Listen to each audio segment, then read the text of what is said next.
চণ্ডীগড় থেকে ডিব্রুগড় যাওয়ার পথে লাইনচ্যুত হলো ডিব্রুগড় এক্সপ্রেসের 10-12টি কামরা, উল্টে গিয়েছে 3টি বগি, বেলাইন একাধিক কামরা।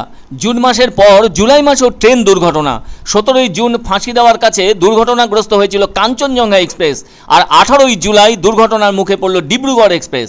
এদিনের দুর্ঘটনায় একাধিক যাত্রীর অকাল প্রয়াণ ঘটেছে বলে জানা গেছে। আহতের সংখ্যাও অনেক। এদিন দুপুর 3:37 নাগাদ দুর্ঘটনাটি ঘটেছে বলে জানা গেছে। ইতিমধ্যে উদ্ধারকারী ট্রেন ওখানে রওনা দিয়েছে। চালু হয়েছে একাধিক হেল্পলাইন নম্বর। আবার এই দুর্ঘটনা নিয়ে ইতিমধ্যেই তদন্তের নির্দেশ দিয়েছে রেল মন্ত্রক। তবে কেন দুর্ঘটনা ঘটলো তার স্পষ্ট কারণ এখনও জানা সম্ভবপর হয়নি।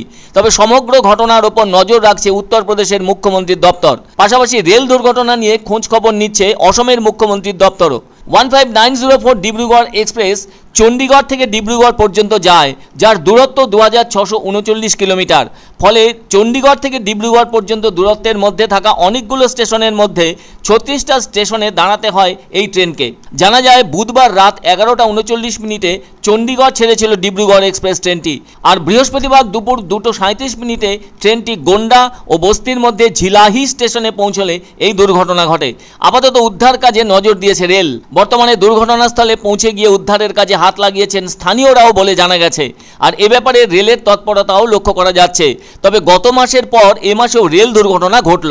এদিকে রেল দুর্ঘটনার একটা পরিসংখ্যান থেকে জানা যাচ্ছে ইউপিএ সরকারের তুলনায় গত 10 বছরে এনডিএ সরকারের সময়ে রেল দুর্ঘটনা অনেক কমেছে। 2014 থেকে 2023 পর্যন্ত মোদি জমানায় রেল দুর্ঘটনা হয়েছে 638টি। আর ওদিকে ইউপিএ জমানায় গত 10 বছরে অর্থাৎ 2004 থেকে 2014 পর্যন্ত রেল দুর্ঘটনা হয়েছিল 1711টি। এছাড়াও ইউপিএ জমানায় 867 বার ট্রেন বেলাইন হয়েছে, সেখানে এনডিএ জমানায় ট্রেন বেলাইন হয়েছে 426 বার। তবে এর জন্য অবশ্য কৃতিত্ব দিতে হয় আধুনিক প্রযুক্তিকেই। মিশন জিরো অ্যাক্সিডেন্ট চালু হওয়ার পরে 2019 সালে রেল দুর্ঘটনায় মৃতের সংখ্যা শূন্যে পৌঁছয় বলে জানা গিয়েছিল।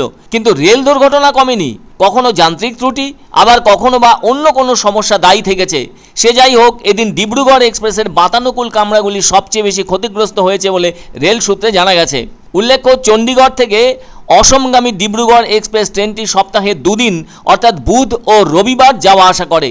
বাংলার নিউ জলপাইগুড়ি, নিউ কোচবিহার এবং নিউ আলিপুরদুয়ার স্টেশন দিয়ে যায় এই ডিব্রুগড় এক্সপ্রেস। ফলে দুর্ঘটনাগ্রস্ত ট্রেনটিতে বাংলার একাধিক যাত্রী রয়েছেন বলে আশঙ্কা করা হচ্ছে।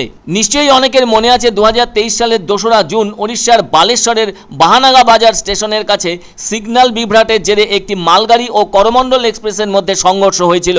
মালগাড়ির ইঞ্জিন করমণ্ডলের মাথায় উঠে গিয়েছিল। ফলে এ ধরনের দুর্ঘটনা নিয়ে প্রশ্ন উঠেছে কবচ সেফটি সিস্টেম প্রয়োগ হয় না বলে। আর এদিনের রেল দুর্ঘটনা নিয়ে বিরোধী শিবিরে তোপের মুখে পড়েছেন রেলমন্ত্রী অশ্বিনী বৈষ্ণব। অন্যদিকে জেলার আধিকারিকদের দ্রুত উদ্ধার কাজের জন্য প্রয়োজনীয় নির্দেশ দেওয়া হয়েছে বলে জানিয়েছে উত্তরপ্রদেশ সরকার। এদিকে উত্তর পূর্ব রেলের তরফে একাধিক হেল্পলাইন নম্বর চালু করা হয়েছে। Dibrugarh 9957555960, ফারকেটিং 9957555966, শিমালগুড়ি 8789543798, Tinsukia 9957555595, commercial control 9957555984।